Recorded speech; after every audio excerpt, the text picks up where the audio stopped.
estamos revisando unha oferta de traballo, hai 3 cousas importantes nas que nos temos que fijar.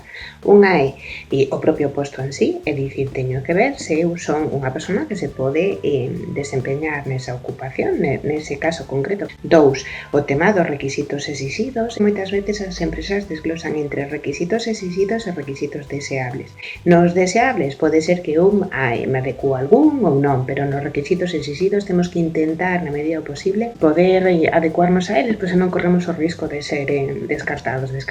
E no terceiro, o que é a disponibilidade, que nos temos cara a esa oferta. É dicir, se é unha oferta na que eu me teño que desplazar, se é unha oferta no que nos horarios non me van e demais, pois está claro que pode ser un motivo de descarte tamén para mí. Eficiente, próspera, procura, aínda non saia desta casa, xa queda menos, pico.